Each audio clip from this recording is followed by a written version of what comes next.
انسان تو ہے کیا؟ تجھے ناز کس بات پہ ہے؟ ما غرک بربک الکریم، تجھے کس چیز نے مغرور کیا ہے؟ تیرے پاس ہے کیا؟ دولت، حسن، جوانی، اقتدار، صحت، وہ چیز تو بتا کہ جس میں تجھے ناز ہے۔ اس کی توفیق کے بغیر تو ایک قدم نہیں چل سکتا، تو سانس نہیں لے سکتا، تو پھر ناز کس بات پہ، غرور کس بات پہ ہے؟ اور اسی کا در چھوڑ کے بھاگ گیا جس نے تجھے زندگی دی، اسی کی دہلیز سے بغاوت کر گیا جس نے تجھے تخلیق کیا، اسی کے حکموں کو توڑ رہا ہے جو تجھے زندگی کی ساری بہاریں بہم پہنچا رہا ہے۔ 5 مرتبہ آواز آتی تھی، حی علی الصلاۃ، حی علی الفلاح، آجا نیکی کی طرف، تو نے کبھی پرواہ نہیں کی۔ لیکن صبح جب اٹھتا ہے تیرا رزق بند نہیں ہوا ہوتا، تجھے ناشتہ اسی طرح ملتا ہے، تجھے آکسیجن تازہ ملتی ہے، تجھے نعمتیں نصیب ہوتی ہیں۔ بتا کائنات میں کوئی ایسا بھی ہے جس طرح تیرا رب ہے؟ ما غرک بربک الکریم، وہ شے کون سی ہے جس نے تجھے کریم رب سے غافل کر دیا؟ تو آجا پلٹ کے۔ تو اس آیت کریمہ میں بھی اسی عنوان کو موضوع سخن بنایا گیا، یا ایھا الذین آمنوا اتقوا اللہ، اے ایمان والو اللہ سے ڈر جاؤ۔ اللہ سے ڈرنا اس مفہوم میں ہے کہ بندہ ڈرتا ہے کہ مالک کہیں ناراض نہ ہو جائے، وہ روٹھ نہ جائے، میری زندگی کا سارا حسن اس کی رضا سے ہے، اور اگر وہ روٹھ گیا تو میرے پلے رہے گا کیا؟ دیکھیے جب اللہ روٹھتا ہے، ناراض ہوتا ہے تو رزق بند نہیں کرتا، اللہ ناراض ہوتا ہے تو آکسیجن بند نہیں کرتا، سورج کو حکم نہیں ہوتا کہ فلاں میرا نافرمان ہے، تیری کرنیں اس کے آنگن میں نہیں جانی چاہیے، چاند کو منع نہیں کیا جاتا فلاں کے آنگن میں چاندنی نہیں بکھیرنی، آکسیجن روک دی نہیں جاتی، کھانے روک نہیں دیے جاتے۔ جب اللہ کسی سے ناراض ہو جاتا ہے ہدایت روک دیتا ہے، اللہ کسی سے ناراض ہوتا ہے تو من اجڑ جاتا ہے، اللہ جب کسی سے ناراض ہوتا ہے تو سجدوں کی توفیق نہیں ملتی، اللہ جب کسی سے ناراض ہوتا ہے تو خشیت الہی کے جذبے چھین لیے جاتے ہیں، تو وہ یہ دولتیں لے لیتا ہے۔ بندہ سمجھتا ہے میں نماز پڑھنے نہیں جاتا، اور تو کون ہے نہ جانے والا، وہ بلاتا ہی نہیں ہے، تجھے توفیق سجدہ ہی نہیں دیتا ہے، تو کون ہے؟ تو بھاگتا ہوا جائے۔ یار کسی کو کارڈ آیا ہو کسی منسٹر کا تو وہ کئی لوگوں کو دکھاتا پھرتا ہے، آج کل تو وہ جو ہے وہ شیئر کر دیتے ہیں، جی مجھے فلاں نے بلایا ہے، تو لوگ جلیاں ڈالتے ہوئے جاتے ہیں، فلاں نے بلایا، تو رب نے بلایا ہو تو کوئی جائے نا؟ اور میاں تجھے اس نے پھر بلایا ہی نہیں، تیرے سے ناراضگی ایسی ہے کہ تیرے کانوں سے آواز تو ٹکرائی ہے لیکن تیری روح تک نہیں پہنچی، اس نے روک دیا راستے میں۔ اللہ فرماتا ہے کہ ہم ان کے کانوں میں پردے ڈال دیتے ہیں، ان کی آنکھوں پہ پردے ڈال دیتے ہیں، ان کے دل پہ پردے ڈال دیتے ہیں۔ تو بندہ کہتا ہے میں نہیں پڑھتا، تو کون ہے نہ پڑھنے والا؟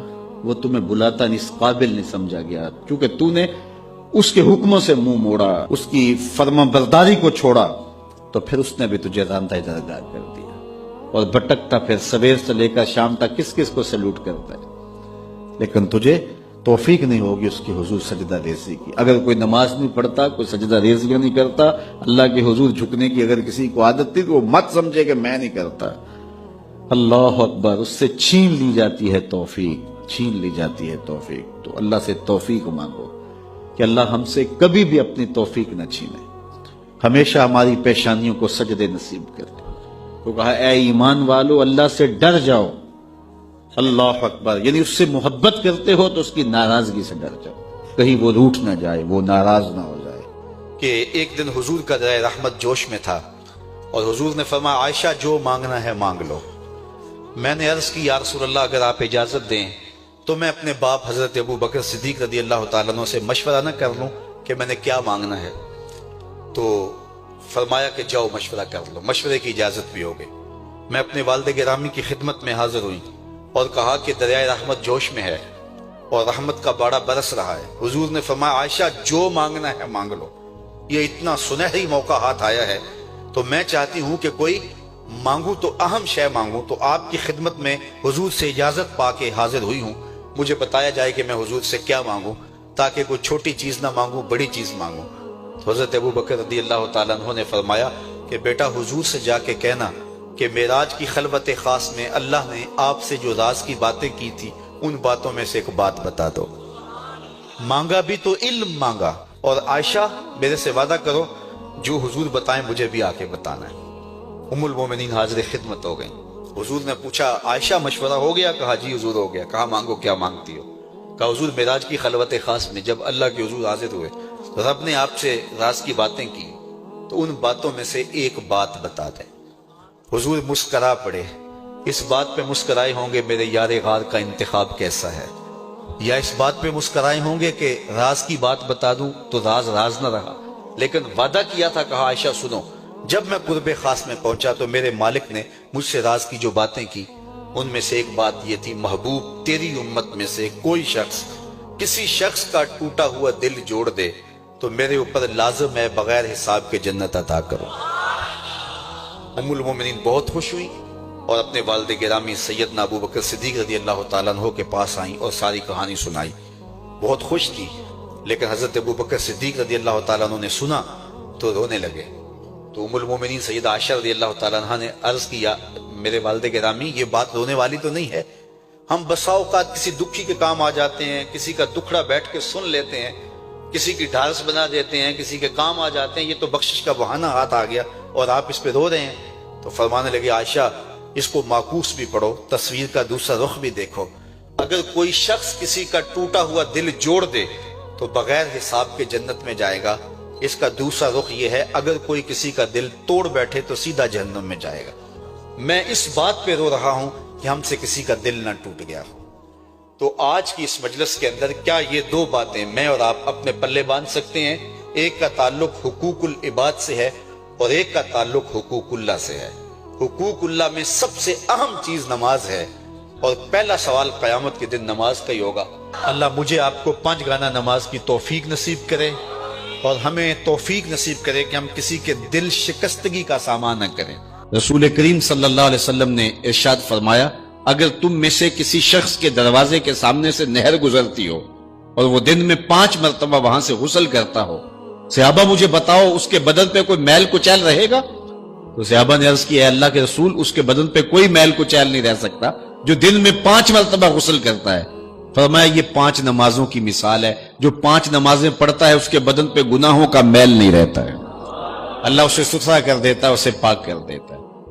ایک نماز سے لے کر دوسری نماز کا وقت، درمیان میں جتنا وقت ہے اس کے جتنے گناہ ہیں دوسری نماز ان گناہوں کا کفارہ ہے۔ حضرت سلمان فارسی اور حضرت ابو عثمان سفر پہ جا رہے تھے، پت جھڑ کا موسم تھا، ایک درخت آیا جس کے پتے زرد ہو گئے تھے، تو حضرت سلمان فارسی نے شاخ پکڑی اور جھٹکا دیا، سارے پتے گر گئے۔ تو کہا ابو عثمان تو نے مجھے پوچھا نہیں کہ یہ میں نے کیوں کیا ہے؟ حضرت ابو عثمان نے کہا میں نے نہیں پوچھا، آپ بتائیں آپ نے ایسا کیوں کیا ہے؟ تو حضرت سلمان فارسی کہنے لگے ایک دن میں رسول اللہ کے ساتھ تھا، سفر پہ تھا، ایسے ہی ایک درخت آیا جس کے پتے زرد ہو چکے تھے، حضور نے شاخ پکڑی، جنبش دی، جھٹکا دیا، پتے گر گئے۔ حضور نے مجھے دیکھا اور کہا اے سلمان تو نے مجھے پوچھا نہیں کہ میں نے ایسا کیوں کیا ہے؟ تو میں نے کہا بندہ نواز آپ بتا دیں آپ نے ایسا کیوں فرمایا ہے؟ فرمایا سلمان جس طرح میں نے اس شاخ کو جنبش دی اور اس پر کوئی بھی پتا نہیں رہا، سارے گر گئے، جب بندہ نماز کے لیے کھڑا ہو جاتا ہے بدن کے سارے گناہ جڑ جاتے ہیں۔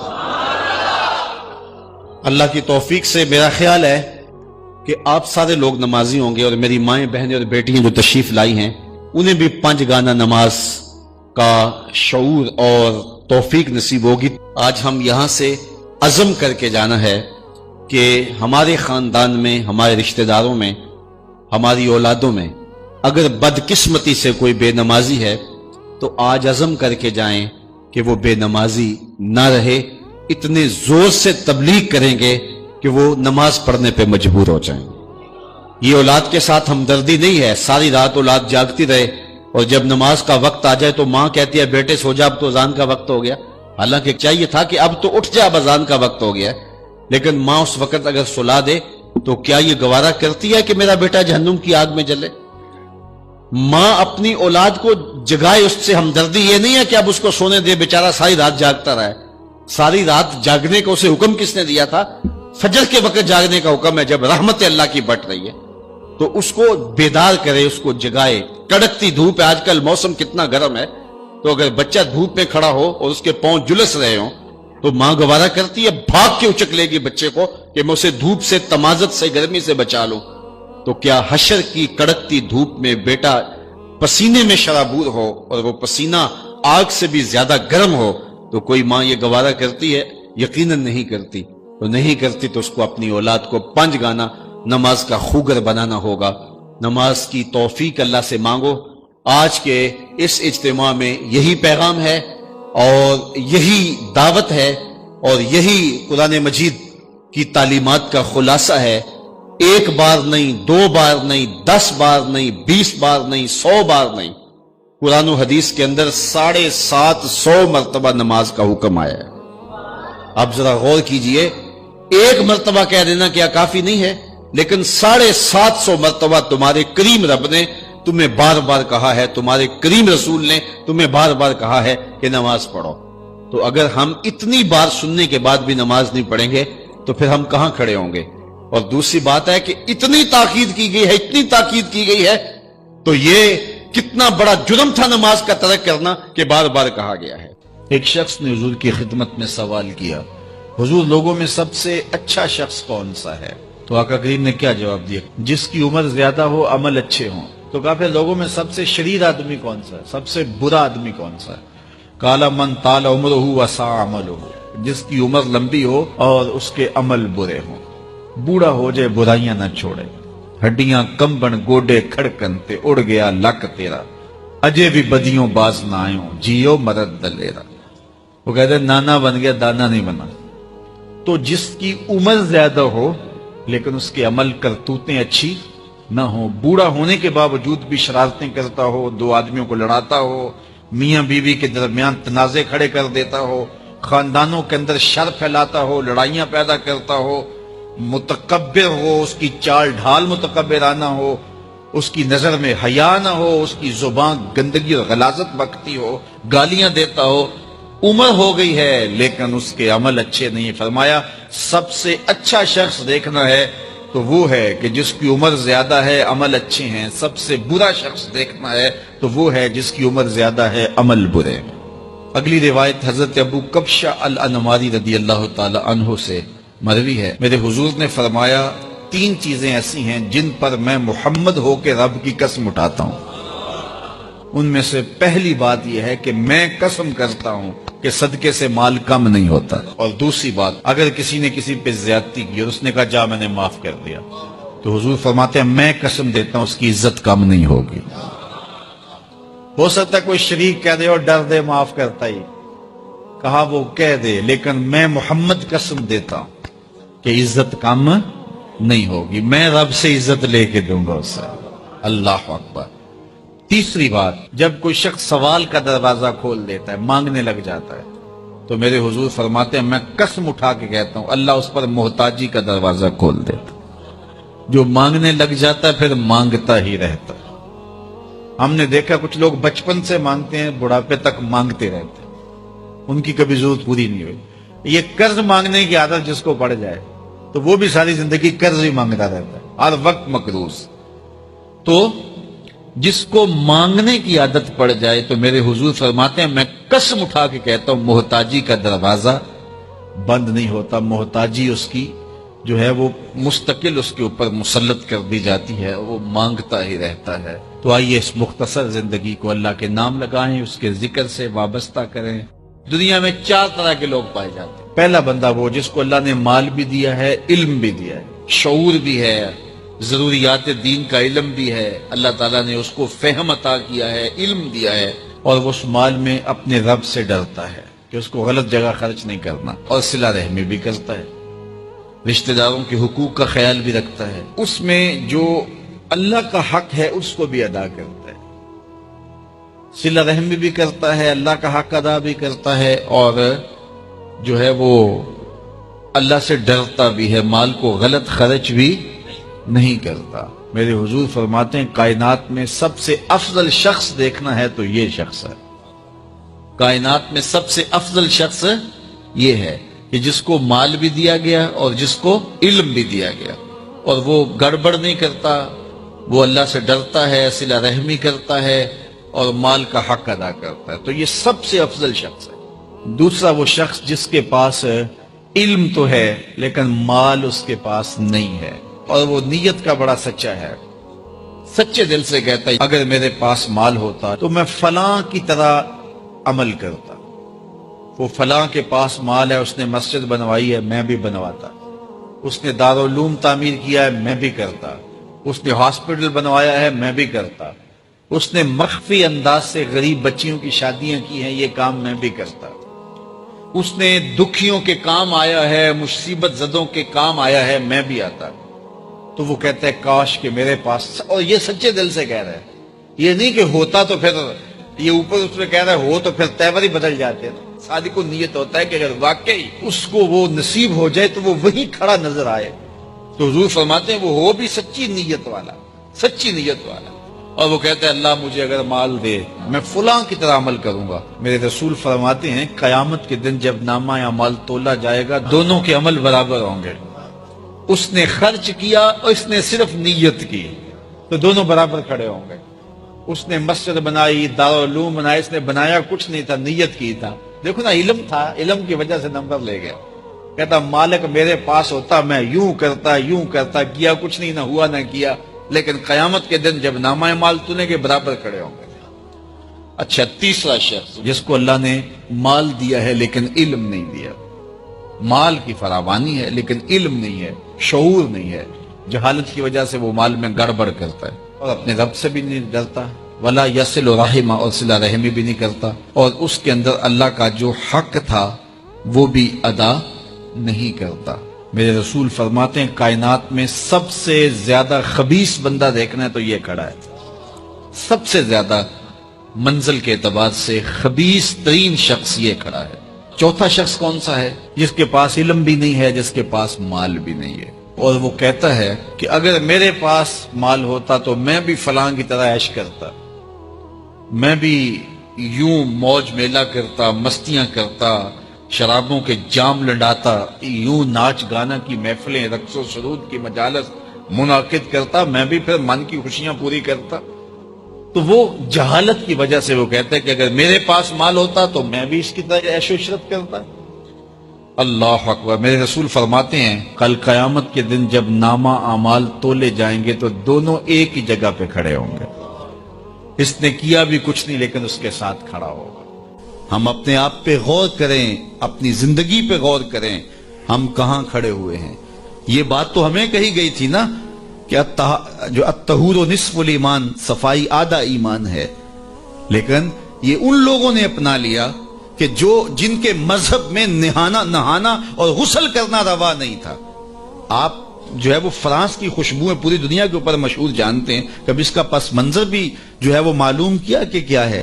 کیونکہ یہ غسل نہیں کرتے تھے اور بدن سے اتنی بدبوئیں اٹھتی تھی کہ ان پر جو ہے خوشبو اس پر غالب کرنے کے لیے طرح طرح کی خوشبوئیں یہاں آئیں تاکہ جو ہے وہ بدبو سے لوگ ناک پہ جو لوگ ملنے آتے وہ ناک پہ ہاتھ رکھ لیتے. ان کے بادشاہوں کے جسموں سے بدبو آیا کرتی تھی، ان کے ہاں نہانا نہیں تھا. یہ تو مسلمانوں نے آ کے سکھایا. اور جب اندلس انہوں نے فتح کیا تو اس وقت جو وہاں واش روم انہوں نے بنائے تھے مسلمان، سب سے پہلے انہوں نے غالب آ کے ان کو توڑا اور پھر اسی روش میں چلے گئے. پھر آہستہ آہستہ انہوں نے سوچا کہ یار دیکھو تو صحیح. اور آج صفائی پسند وہ ہو گئے، آج گلیاں ان کی صاف ہیں، آج بازار ان کے صاف ہیں، آج ملک انہوں نے ایسے بنا کے رکھے ہیں جیسے ایک سگڑ بی بی اپنا گھر سنوار کے رکھتی ہے اور ہمارے گلی کے اندر ہم کچرا پھینک کے گھر چلے جاتے ہیں. میں بعض قد گزرتا ہوں، چونکہ تنگ گلیوں میں بھی جاتا ہوں، بازاروں میں بھی جاتا ہوں، پیدل بھی جاتا ہوں اور سواریوں پہ بھی جاتا ہوں. آپ بھی یہ منظر دیکھتے ہیں کہ 6 فٹ کی گلی ہوتی ہے تو دونوں جانب نالیاں ہو رہی ہوتی ہیں، تو درمیان میں صرف 3 فٹ جگہ ہوتی ہے. میاں ایک سائڈ نالی بنا لو، چلو گلی کشادہ ہو جائے. لیکن ادھر والے نہیں مانتے کہ ہماری جانب نالی ہو، وہ کہتے ہیں ادھر نہیں مانتے، چلو فیصلہ کیا کہ دونوں جانب نالیاں ہوں. جب قوم کا مزاج یہ ہوگا تو کیا قوم ترقی کرے گی جو اتنی قربانی بھی نہیں دے سکتی؟ تو اب گندگی کے ڈھیر جگہ جگہ پڑے ہوئے ہیں. حکومت کو چھوڑیں آپ، حکومت کی ترجیحات، حکومت کی دلچسپیاں، ان کے معاملے، وہ تو جو کرتے ہیں. جو فریضہ ہمارا تھا ہم نے وہ نبھایا، ہم نے اس فریضے کو پورا کیا. تو ہم اپنے رویوں پہ غور کریں. ہمارے آقا نے ہمیں کتنا ستھرا دین دیا تھا، کتنا پیارا دین دیا تھا. میں نے اس مرتبہ میلاد کے موقع پہ کہا کہ دیکھو ہماری ترجیحات کہ ہم نے پورا، میں گلی سے گزرا تو وہ گلی کے اوپر پورا وہ گوٹا کناری کی ہوئی تھی اور ڈنڈیاں بھی اور چراغاں بھی کیا تھا اور بہت زیادہ پیسے لگے ہوئے ہوں گے. تو نیچے جو ہے وہ گلی تو وہ کچی تھی. تو میں نے کہا اگر یہ اوپر نہ ہوتا, نیچے کنکریٹ کی گلی ان پیسوں سے بن جاتی, تو یہ رسول اللہ زیادہ خوش نہ ہوتے اور حضور کی امت کو زیادہ نفع نہ ہوتا اور یہ میلاد کے نام پہ ہو جاتا. لیکن نیچے کچی گلی ہے اور وہ کہتے ہیں یہ حکومت کی ذمہ داری ہے, اور ہم نے اوپر گلی کے اوپر گوٹا کناری بھی کی ہوئی ہے اور اسے چراغاں بھی کیا ہوا ہے اور اس کے اوپر فانوس بھی لٹکائے ہوئے ہیں اور لاکھوں روپے اس گلی کو سجاتے ہوئے ہم نے لگا دیا. لیکن اگر ہم پکی کر لیتے گلی تو وہ زیادہ اچھا نہ تھا کہ وہ ہمیشہ کے لیے جو ہے وہ ایک مسئلہ ختم ہو جاتا. لیکن وہ نہیں کریں گے, یہ کریں گے ہم نے اپنی ترجیحات اپنی مرضی سے مقرر کی ہوئی ہیں. تو میرے رسول صلی اللہ علیہ وسلم نے جو ہمیں دین دیا ہے اس دین کو اختیار. اس کا یہ مطلب نہ لیا جائے کہ میں میلاد کے چراغاں کا مخالف ہوں. آج کل تو یہ بھی بڑا ڈر لگا رہتا ہے کہ فتوے ایک دم جو ہے وہ متوجہ ہو جاتے ہیں اور کافر سے نیچے تو چھوڑتے ہی نہیں نا. لیکن یہ دکھڑے ہیں ہمارے. میں کہتا ہوں گلیاں سجاتے ہو دل ویران نہ رہے. میں کہتا ہوں چراغاں کرتے ہو مکانوں کی چھتوں پہ کرو, میں اس کا انکار نہیں کرتا, لیکن دل کی گلیوں میں اندھیرا نہ رہے. اور تم جھنڈیاں لگاتے ہو حضور کے نام کی, ایک ایک پرت پہ, دل کے ایک ایک پرت پہ نام محمد کی جھنڈی بھی لگاؤ. اور میں نے الحمدللہ جگہ جگہ میلاد کے موسم میں اس مرتبہ توجہ دلائی کہ آپ اس طرح کریں کہ اپنے محلے کے اندر فہرست بنائیں, اپنی گلی کے اندر فہرست بنائیں. اللہ تعالیٰ نے یہ نظام رکھا ہوا ہے. غربت کے زمانے کے اندر بھی ایسا ہوتا ہے کہ ایک گلی کے اندر 20 یا 25 گھر ہیں تو ایک دو گھر والوں کو اللہ تعالیٰ نے مال و دولت سے فرازہ جو ہے وہ مالا مال کیا ہوتا ہے. باقی جو ہے وہ پوری گلی کے لوگ غریب ہو سکتے ہیں, لیکن کوئی ایک آدھ آدمی اللہ تعالیٰ وہاں بھی رکھا ہوتا ہے. ایک پورا گاؤں ہے, دیہات ہے اور بڑا غریب دیہات ہے, لیکن وہاں بھی کوئی 5, 10, 15 ذمہ دار ہوتے ہیں یا کچھ لوگ مالی طور پہ مستحکم ہوتے ہیں. یہ اللہ تعالیٰ نے نظام رکھا ہے. وہ جو 5, 10 لوگ ایک بستی میں امیر ہیں, ایک گلی کے اندر 15 یا 20 گھر ہیں تو سارے غربا کے گھر ہیں, تو 2-3 گھر جو ہیں اللہ تعالیٰ نے ان کو نوازا ہوا ہے. تو وہ 2-3 گھر یا اس گاؤں کے اندر جو ہے وہ 10-12 لوگ وہ سوچیں کہ ہمیں سرخاب کے پر لگے ہیں کہ ہمیں دولت زیادہ دی گئی ہے. عقل و فہم کی وجہ سے بھی دولت زیادہ نہیں ہوتی. میاں صاحب فرماتے ہیں بے وقوفاں دے نوکر ویکھے دانش مند سے آنے. ایسا بھی ہوتا ہے. یہ اللہ کی تقسیم ہے, وہ جس کو عطا کر دے. تو اب جس کو دولت زیادہ دی گئی ہے وہ سوچے کہ مجھے کیوں زیادہ دی گئی ہے. علماء نے کہا کہ جس کو کوئی زیادہ فراوانی دی گئی ہے اس کا جو ہے وہ مثال کے طور پر وہ کہتے ہیں کہ جو گائے ہے اور بھینس ہے اس کا دودھ اس کے بچے کی ضرورت سے زیادہ ہوتا ہے تو باقیوں کے لیے بھی حلال قرار دیا گیا کہ وہ نفع پہنچائے. جس کو مال اس کی ضرورت سے زیادہ دیا گیا ہے تو وہ اس مال کے ذریعے اپنے کم از کم رشتہ داروں میں اور اپنے محلے میں اپنی گلی میں کم از کم دیکھے. اور میلاد کے موسم کے اندر وہ غور کرے کہ میری گلی میں 15 گھر ہیں, اس میں کوئی غریب ہے تو آج میلاد کے دن ایسا نہ ہو کہ آج بھی وہ غربت میں دن گزارے. اگر اس کو آپ 1 مہینے کا راشن دے دیتے ہیں اور ساتھ لکھ کے چٹ اس کے اندر ڈال دیتے ہیں میلاد مبارک, اور درود پڑھتا رہے گا اور حضور علیہ الصلوۃ والسلام کا صدقہ کھاتا رہے گا تو کتنا اچھا ہو. تو یہ وہ چیزیں ہیں جس کی طرف ہمیں توجہ کرنی چاہیے. اور میں سمجھتا ہوں کہ حضور علیہ السلام کی محبت سے معاشرے کے دکھ جو ہیں وہ سمیٹے جا سکتے ہیں. آقا کریم علیہ الصلوۃ والسلام نے محبت سے ہی معاشرت کو جو ہے وہ اپنے قریب کیا اور لوگ ایمان کی دولت سے مالا مال ہو گئے.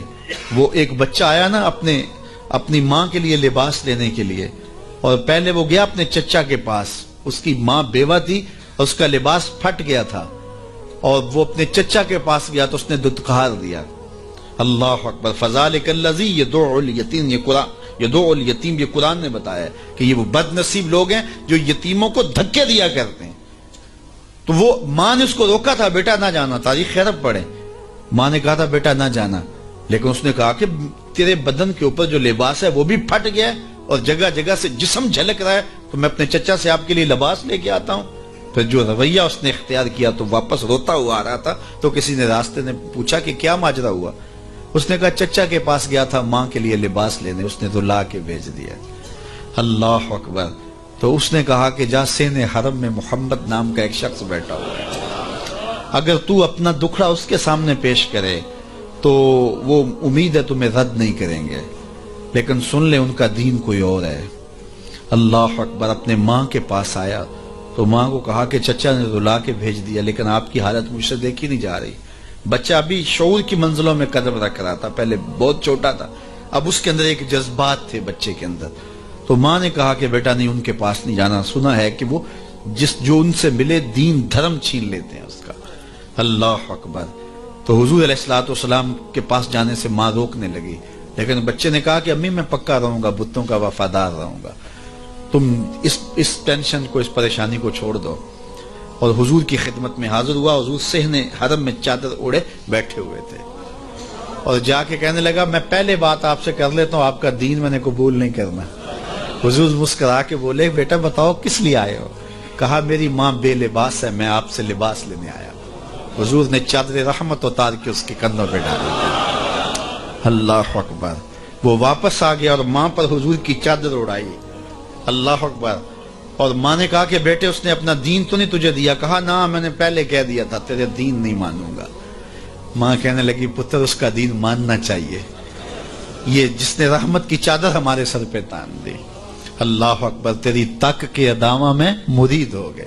اس بوڑھی عورت کا قصہ بھی آپ نہیں بھول سکتے، جو گھر کا سامان باندھ کے اپنے دروازے پہ بیٹھی ہوئی تھی اور اس نے سنا تھا مکے میں ایک جادوگر آیا ہے جسے ملتا ہے اس کا دین چھین لیتا ہے. اس نے سوچا ساری زندگی لات، منات، حبل، عزا ان کے ساتھ وفا کی ہے، یعوق اور نصر کے قصیدے پڑھے ہیں، تو اب آخری زندگی میں کیا میں ود اور سوا کو چھوڑ دوں گی، میں یعوس اور نصر کو چھوڑ دوں گی، میں لات اور منات کو چھوڑ دوں گی. کہا کہ کہیں ایسا نہ ہو کہ کہیں اس سے ملاقات ہو جائے اور وہ دین ہی میرا چھین لے، مجھے شہر چھوڑ دینا چاہیے. گھر کے تھڑے کے اوپر سامان باندھ کے بیٹھی ہے. حضور بھی گزرے تو اس نے دیکھا تو کہا بھتیجے یہ سامان میرے سر پہ رکھ دے. حضور نے سامان اٹھایا، دیکھا تو بوجھل تھا، وزنی تھا، اور بڑھیا کو دیکھا تو کمزور تھی. تو کہا کہ بڑھیا اگر چاہو تو جہاں چاہتی ہو میں خود نہ چھوڑا. اس نے کہا اس سے بڑی مہربانی کیا ہوگی، میں تو لا ولد ہوں، میری تو اولاد نہیں ہے، تو میں شہر چھوڑ کے جا رہی ہوں. راستے میں حضور نے سامان اٹھایا ہوا ہے اور بڑھیا سے باتیں بھی کرتے جا رہے ہیں.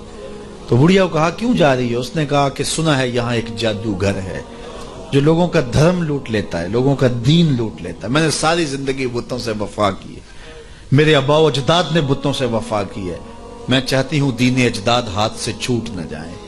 آخر اس شہر میں رہتی ہوں کہیں مل نہ جائے، تو میں چاہتی ہوں کہ میں شہر چھوڑ جاؤں. زندگی کی چند سانسیں باقی ہیں، میں وفا کے ساتھ تو گزاروں. غالب نے کہا تھا نا وفاداری بشرط استواری اصل ایمان ہے. اس پہ اختلاف بھی کیا جا سکتا ہے. مرے کعبے میں تو بت خانے میں گاڑو برہمن کو. وہ کہتا ہے چاہے بت سے وفاداری ہو، وفاداری تو اس نے کہا میں تو وفاداری کرنا چاہتی ہوں اپنے بتوں سے، اور میں شہر چھوڑ کے مکہ جا رہا ہوں. جانتی ہوں ام القریٰ ہے، بستیوں کی ماں ہے. اس شہر کو شہر جمال کہتے ہیں، شہر خوبہ ہے، لیکن میں اس شہر کو چھوڑ کے جا رہی ہوں. خیر حضور نے کچھ نہیں کہا، اس کا سامان نہیں پھینک دیا کہ ٹھیک ہے تم پھر جاؤ. سامان اس کا اٹھایا اور جہاں تک اس نے جانا تھا سامان پہنچایا. سامان سپرد کر کے واپس پلٹنے لگے تو اس نے کہا بچے اپنا نام تو بتا دے. لوگ کہیں گے کہ مکہ چھوڑ آئی ہو تو بتاؤں گی ایک جادوگر کے دکھ سے چھوڑ آئی ہوں. تو وہ کتنا برا بھلا کہیں گے شہر مکہ کو کہ جس مکہ سے لوگ نقل مکانی کرنے پہ مجبور ہو گئے. تو میں انہیں یہ بھی بتاؤں گی کہ جس مکے میں جادوگر رہتا ہے اتنا اچھا نوجوان بھی رہتا ہے. تو تیرا نام لیا کروں گی، تیرے قصیدے پڑھا کروں گے. تو حضور علیہ السلام مسکرا پڑے. کہا بڑھیا جس جادوگر سے بھاگ کے آئی ہے وہ تیرے سامنے کر رہا ہے. اس نے کہا سچ سے آپ ہی محمد ہیں؟ حضور نے فرمایا نام میرا یہی ہے. تو اس نے کہا پھر آپ کا جادو میرے پہ چل گیا ہے. اللہ اکبر. تیری تک کے ادامہ میں مرید ہو گئی. لوگوں کی خدمت کریں، بوڑھوں کے کام آئیں، دکھیوں کے کام آئیں، مصیبت زدہ کے کام آئیں. حضور یتیم ہو کے یتیم پرور تھے، لاچاروں کی مدد کرتے، لوگوں کے گھروں میں پانی بھر کے دے دیتے، اور دکھیوں کے کام آ جاتے اور مصیبت زدوں کے کام آ جاتے.